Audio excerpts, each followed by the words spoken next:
अस्सलाम वालेकुम व्यूवर्स, मेरा नाम है गुलाम रसूल ਤੇ ਆਪ ਦੇਖ ਰਹੇ ਨੇ ਮੇਰਾ YouTube ਚੈਨਲ ਵਸਤੇ ਡੇਰੇ। ਤੇ ਵੀਵਰ ਜਿਵੇਂ ਕਹਿੰਦੇ ਨੇ ਵੀ ਲੈਣਾ ਦੇਣਾ ਨਸੀਬਾਂ ਦਾ ਤੇ ਕੰਮ ਗਰੀਬਾਂ ਦਾ। ਉਹ ਕਿਸੇ ਸਿਆਣੇ ਨੇ ਕਿਹਾ ਸੀ ਓਏ ਨੱਕ ਹੀ ਸਾਫ਼ ਕਰ ਲਓ। ਉਹਨਾਂ ਨੇ ਕਿਹਾ ਯਾਰ ਗਰੀਬੀ ਬਹੁਤ ਹੈ। ਉਹ ਭਾਈ नक साफ करना गरीबी का किहड़ा तलक है। पाकिस्तानी एक ऐसी बेसबरी कौम है भी दिन का काम रात नूं तो रात का काम दिन नूं करना शुरू कर दिता है। आ जी अवाम मक्की लैण वास्ते आई है, अपने जानवरां वास्ते मक्की की कटाई है। ये करना इस तरह है कि मक्की जी इन्होंने वढ़ लैनी, कट के उस तो बाद जी छलियां तोड़ के ते साफ करके ट्राली विच रख देनी ते मक्की ले जानी घर। भाई तुसी सुबह फर्स्ट टाइम फजर की नमाज पढ़ के या जदों सूरज तलू होंदा उदों भी आ सकदे, लेकिन तुसी सोचण ते मजबूर हो जाओगे रात के 2 बजे अगर तुसी आ जाओ तो 5-7 किले वड्डे ही पई होनी। ऐसी बेसबरी कौम है। सोचण दी गल ये है कि जेड़ा बंदा रात के 2 बजे आंदा है वो भी लैके जांदा वा, ते जेड़ा सुबह सूरज तलू होंदा या फजर टाइम आ जांदा है वो भी लैके जांदा है। ते फिर होई ना बेसबरी वाली गल। ते अज जी इत्थे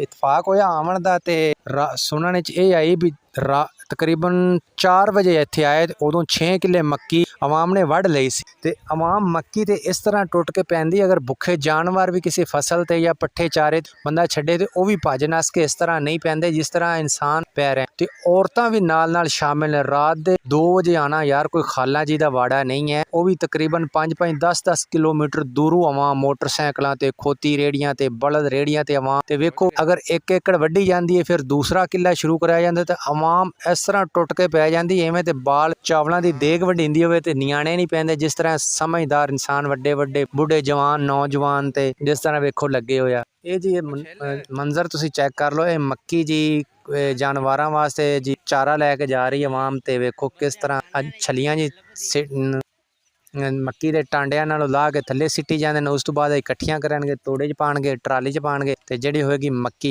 वो अपने मोटरसाइकिलों ते रेहड़ियां ते लै जावणगे। ते ये पाकिस्तानी अवाम है जी। काम चेक कर लो, रात दे 2 बजे काम शुरू हो जाता है। कोई तो 1 बजे आके शायद बह जाता होवे तो कोई कह नहीं जा सकता, लेकिन लै वो भी जाता है जिहड़ा सूरज तलू करके नाश्ता करके आ जाए, तो लै वो भी जाता है जिहड़ा रात दे 2 बजे आ जाए। तो फिर गल तो ना होए ना, गल बेसबरी दी होए ना, या तो शै ना मिलती होवे तो फिर तो बंदा कहता यार। लेकिन ये पाकिस्तान एक ऐसी कौम है जिस तरह कोई किसी फौतगी हो जाए तो ऐलान किया जाए भी कुल खानी ख़त्म इतने बजे दिता जाएगा या साते वगैरह का ख़त्म इन्ना बजे होगा। तो पाकिस्तानी कौम ठीक जदों मौलवी दुआ पढ़ के ते मूँह ते हत्थ फेर लवे उदों आवाम नहीं आना शुरू हो जाता है। आवाम सोचती कोई कुल शरीफ या दरूद शरीफ पढ़ के कोई मैयत नूं ना बशका जाए, सिर्फ आवाम उदों आ जाती भी जदों खाण दा टाइम होवे। लेकिन इत्थे आवाम रात दे 2 बजे माशाअल्लाह। ये है जी पाकिस्तानी कौम। अगर मेरियां गल्लां सच्चियां होवन तो कॉमेंट विच अपना राय ज़रूर देना। तो मेरे चैनल लाइक कॉमेंट और सबसक्राइब करना मत भूलना।